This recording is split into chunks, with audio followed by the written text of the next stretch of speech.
오늘 하나님의 말씀은 스바냐 2장 4절에서 15절 말씀입니다.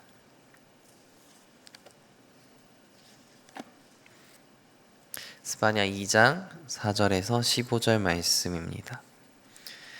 한 절씩 교독하여 읽도록 하겠습니다. 가사는 버림을 당하며 아스글론은 폐허가 되며 아스돗은 대낮에 쫓겨나며 에그론은 뽑히리라. 족속에게 화가 있을진저 블레셋 사람의 땅 가나안아 여호와의 말씀이 너희를 치나니 내가 너를 멸하여 주민이 없게 하리라. 해변은 풀밭이 되며 목자의 운막과 양떼의 우리가 거기 있을 것이며 그 지경은 유다 족속의 남은 자에게로 돌아갈지라. 그들이 거기에 양떼를 먹이고 저녁에는 아스글론의 집에 누우리니 이는 그들의 하나님 여호와가 그들을 보살피사 그들이 사로잡힘을 돌이킬 것임이라. 내가 모압의 비방과 암몬의 자손이 조롱하는 말을 들었나니 그들이 내 백성을 비방하고 자기들의 경계에 대하여 교만하였느니라. 내 여호와 이스라엘 하나님 말씀 내가 나의 삶을 두고 맹세하노니 장차 모압은 소돔 같으며 암몬 자손은 고모라 같을 것이라. 찔레가 나며 소금 구덩이가 되어 영원히 황폐하리니 내 백성의 남자들이 그들을 노략하며 나의 남은 백성이 그것을 기업으로 얻을 것이라. 그들이 이런 일을 당할 것은 그들이 만군의 여호와의 백성에 대하여 교만하여졌음이라. 여호와가 그들에게 두렵게 되어서 세상의 모든 신 쇠약하게 하리니 해변의 사람들이 각각 자기 처소에서 여호와께 경배하리라. 구스 사람들아 너희도 내 칼에 죽임을 당하리라. 북쪽을 향하여 손을 펴서 아수를 멸하게 되며 같이 메마르게 하리니 각종 짐승이 그 가운데로 때로 누울 것이며 당아와 고슴도치가 그 기둥 꼭대기에 깃들고 그것들이 창에서 울 것이며 문턱이 적막하리니 백향목으로 지은 것이 벗겨졌음이라. 이는 기쁜 성이라 염려 없이 거주하며 마음속에 이르기를 오직 나만 있고 나 외에는 다른 이가 없다 하더니 어찌 이와 같이 황폐하여 들짐승 엎드릴 곳이 되었는고 지나가는 자마다 비웃으며 손을 흔들리로다. 아멘. 우리는 살아가면서 강한 것, 또 큰 것, 오래된 것을 보면 그것이 절대로 무너지지 않을 것처럼 착각할 때가 많이 있습니다.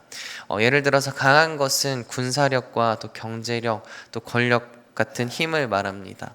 강대국의 군사력이나 지도자의 권력은 결코 흔들리지 않을 것처럼 보입니다. 우리 개인의 삶에서도 젊음이나 건강, 또 재산과 같은 것들이 영원히 우리를 지켜줄 것 같을 때가 많이 있습니다. 하지만 그것은 한순간에 무너질 수 있는 덧없는 것들입니다. 또 큰 것은 거대한 도시나 기업, 또 수많은 인구를 가진 나라라고 볼 수 있습니다. 오늘날 우리는 높은 빌딩과 또 대기업, 또 대도시의 번영을 보면서 그것들이 또 무너지지 않을 것처럼 생각하기도 합니다. 그러나 역사를 보면 로마 제국도 또 바벨론도 아수르도 모두 무너졌습니다. 아무리 커 보이고 또 든든해 보여도 하나님께서 치시면 하루아침에 사라질 수 있습니다. 또 오래된 것은 수백 년, 수천 년 동안 이어져 온 전통과 역사입니다. 사람들은 오래되었기 때문에 결코 없어지지 않을 것이라고 말하지만 세상의 모든 제국과 문화, 제도는 영원하지 않았습니다. 오래되었다고 안전한 것이 아닙니다. 하나님께서 붙드셔야만 유지될 수 있습니다. 결국 사람들의 눈에는 보이는 강함과 크기, 또 오래됨에 쉽게 속아 넘어갑니다. 하지만 성경은 우리에게 이렇게 이야기합니다. 영원히 서 있는 것은 오직 하나님의 말씀뿐이다. 오늘 우리가 읽은 스바냐 말씀은 눈에 보기에 강하고 큰 나라들, 또 오랫동안 영광을 누리던 제국이 하나님의 심판 앞에 무너질 수밖에 없다는 사실을 이야기해 줍니다. 그리고 또 동시에 이렇게 이야기합니다. 나의 남은 백성이 그것을 기업으로 얻을 것이다. 우리는 오늘 이 말씀을 통해서 우리는 어떠한 삶을 살아야 하는지 말씀을 통해서 함께 살펴보도록 하겠습니다. 스바냐는 먼저 블레셋을 언급합니다. 그들이 내 성읍 가사와 아스글론, 또 아스돗, 에그롯은 당시로서는 난공불락의 요새와 같았습니다. 그러나 하나님은 이 성읍들을 황폐하게 될 것이라고 선포하십니다. 이 말씀은 단순히 유다 백성에게 저 이방 민족들이 무너질 것이다 라는 소식이 아니었습니다. 하나님께서 모든 나라와 민족을 다스리는 주권자이심을 선언한 것입니다. 이스라엘의 하나님은 유다만의 하나님이 아니라 세상의 역사를 주관하시는 하나님이라는 사실이 드러내셨습니다. 우리는 오늘도 마찬가지로 주변을 보면서 저 나라는 무너지지 않을 것 같아, 또 저 기업은 망하지 않을 것 같아 라고 생각하기도 합니다. 하지만 하나님은 역사를 주관하시며 또 때가 되면 무너뜨리기도 하시고 또 세우기도 하십니다. 결국 우리가 붙잡아야 할 것은 나라의 힘이나 경제의 크기가 아니라 오직 하나님입니다. 또 주목할 것은 블레셋 땅이 황폐하게 된 후 그 땅을 누가 얻을 것이라고 이야기하십니까? 바로 유다의 남은 자들입니다.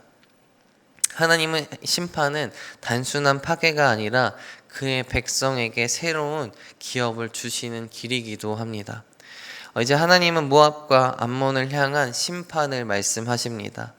이들은 이스라엘의 동쪽에 있던 민족으로서 늘 이스라엘을 조롱하고 업신여겼습니다. 그들의 태도는 단순히 정치적 적대감이 아니라 하나님의 백성을 멸시하고 또 하나님 자신을 모욕하는 행위였습니다. 그러나 여기서 강조가 되는 죄는 교만입니다.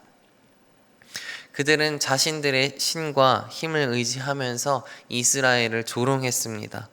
그러나 하나님은 그 교만을 반드시 꺾으시겠다고 이야기하십니다. 모압과 암몬은 결국 소돔과 고모라 같이 황폐해질 것이라고 경고하고 있습니다. 오늘 우리는 우리의 삶을 돌아봐야 합니다. 교만은 단순히 거만하게 구는 태도가 아닙니다. 교만은 하나님을 의지하지 않고 자기 자신을 의지하는 태도입니다. 내가 가진 재산, 또 직분, 건강, 또 경험이 나를 지켜줄 것이라고 생각하는 순간 우리는 이미 교만에 빠진 것입니다. 그러나 하나님은 교만을 낮추시고 또 겸손한 자를 높이십니다. 교만한 자는 스스로 힘을 붙들다가 무너지지만 겸손한 자는 하나님의 은혜로 붙들림을 받습니다.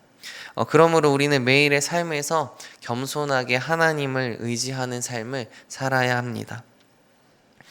또 마지막으로 하나님은 아수르의 수도 니느웨를 말씀하십니다. 니느웨는 당시에 가장 크고 강한 도시였습니다. 성벽의 높이는 약 30m, 또 두께는 마차 3대가 동시에 달릴 수 있을 만큼 두꺼웠다고 전해집니다. 사람들은 이렇게 말했습니다. 이 성은 절대로 무너지지 않는다. 그러나 하나님은 말씀하십니다. 이 성읍이 황폐하여 들짐승이 거하는 곳이 되리라. 사람들은 결코 상상하지 못했지만 결국 니느웨는 역사 속으로 사라졌습니다. 아무리 강대해도 하나님께서 심판하시면 한순간입니다. 오늘 우리에게도 니느웨 같은 것들이 있습니다. 내 인생의 성취, 또 내 가정의 안정, 또 내 삶의 안전. 우리는 그것들을 의지하며 무너지지 않을 것이라고 생각하기도 합니다. 그러나 하나님 없이 세운 것은 무너질 수밖에 없습니다. 결국 견고한 성읍은 우리를 지켜주지 못합니다. 오직 하나님만이 우리의 피난처가 되십니다. 하나님은 심판 가운데서도 항상 남은 자를 말씀하십니다. 7절과 9절에 반복해서 등장하는 표현입니다. 남은 자는 누구입니까?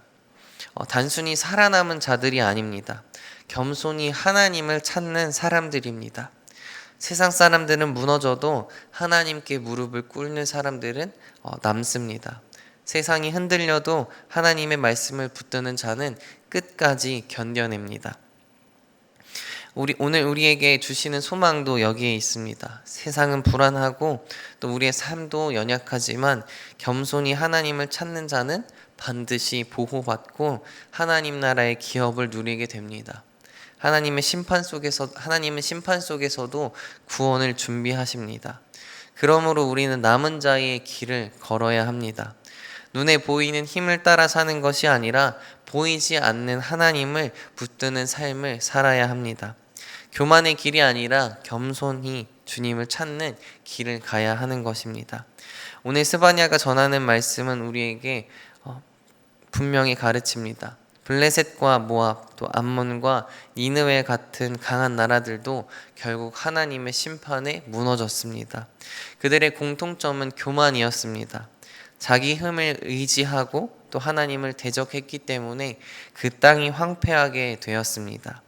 그러나 하나님은 언제나 남은 자를 두십니다. 겸손히 하나님을 찾는 자, 또 의와 온유를 구하는 자에게는 기업을 주시고 끝까지 지켜주십니다. 우리는 어떠한 길을 걷고 있습니까? 혹시 눈에 보이는 강함의 크기, 또 오래됨의 마음을 두고 있진 않습니까?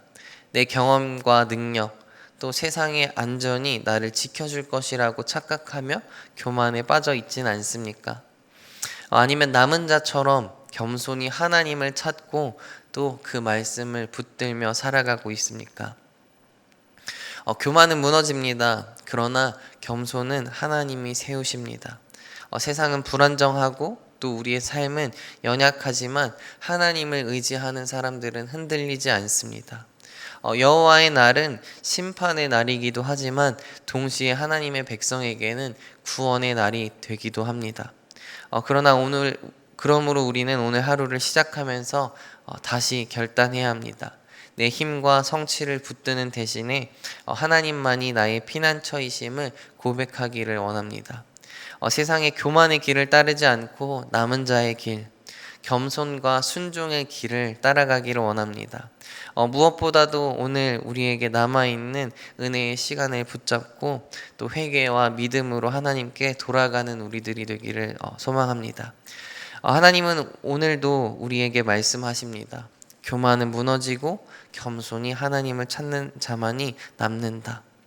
오늘 하루도 남는 자의 길을 선택하며 또 하나님을 의지하며 또 겸손한 삶으로 살아가는 우리들이 되기를 간절히 소망합니다. 기도하겠습니다.